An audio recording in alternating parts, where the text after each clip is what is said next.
حضور نبی کریم صلی اللہ تعالی علیہ وسلم نے اپنی اہل بیت کی محبت کا ہمیں درس دیا ہے، اور الحمدللہ کوئی سنی ایسا نہیں ہو سکتا جس کے سینے میں حضور کی اہل بیت کی محبت نہ ہو۔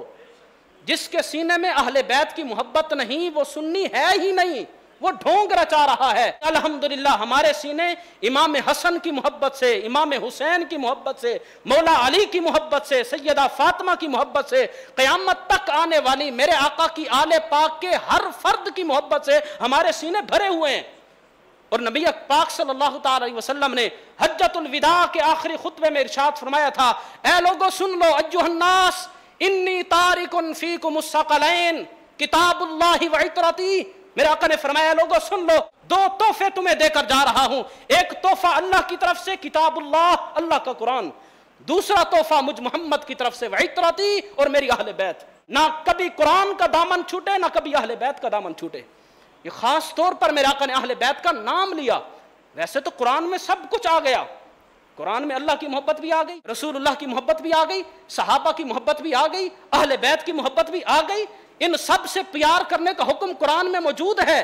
پھر ضرورت کیوں پیش آئی کہ الگ سے میرے آقا نے اہل بیت کا نام لیا؟ اس لیے کہ میرے آقا جانتے تھے بعد میں کچھ خارجی ایسے پیدا ہوں گے جو اہل بیت سے بغض رکھیں گے اور کہیں گے ہمیں قرآن سے بڑی محبت ہے۔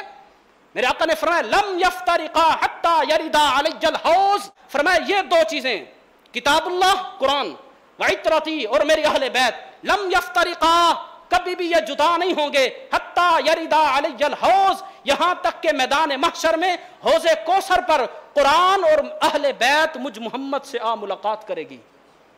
فرمایا قرآن اور اہل بیت جدا جدا نہیں ہیں۔ کوئی کہے کہ مجھے قرآن سے بڑی محبت ہے، بڑی تلاوت کرتا ہوں، بڑا قرآن پر عمل کر رہا ہوں، اور سینے میں بغض ہو اہل بیت کا، جس سینے میں حقیقتاً قرآن کی محبت ہے اس سینے میں اہل بیت کی محبت ضرور ہوگی۔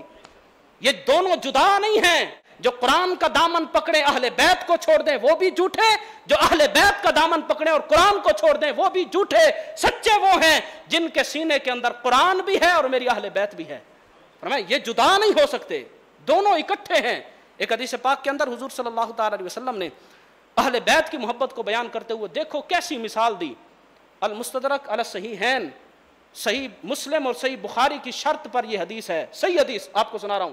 میرے آقا نے فرمایا لو ان رجلا، اگر کوئی ایسا بندہ ہو جو مصلی بچھا لے بین الرکن والیمان، کعبہ شریف کے سامنے رکن اور یمان کے درمیان، حجر اسود اور مقام ابراہیم کے درمیان مصلی بچھا کر نمازیں پڑھے، کتنا بڑا نیک ہے۔ عجب میں نہیں، عرب میں، پھر عرب میں بھی مسجد الحرام میں، پھر مسجد الحرام کی بھی اہم جگہ مقام ابراہیم اور حجر اسود کے درمیان اس نے مصلی بچھایا ہوا ہے، اتنا بڑا نیک۔ فرمایا فصلی وصاما، صرف مصلی نہیں بچھایا ہوا، نمازیں پڑھ رہا ہے، وصاما روزے رکھ رہا ہے، دن کو روزہ رات کو نماز، دن کو روزہ رات کو نماز، اتنا بڑا نیک بندہ۔ حضور صلی اللہ تعالی علیہ وسلم نے فرمایا ایسی پاکیزہ زندگی اگر کوئی گزار کر جائے، ثم لقی اللہ، پھر وہ مر جائے، اس کی اللہ سے ملاقات ہو، اور وہو مبغض لأہل بیت، اور اس کے سینے میں میری اہل بیت کا بغض ہو، فرمایا دخل اللہ النار، ایسے نمازی اور حاجی کو اللہ جہنم میں ڈالے گا۔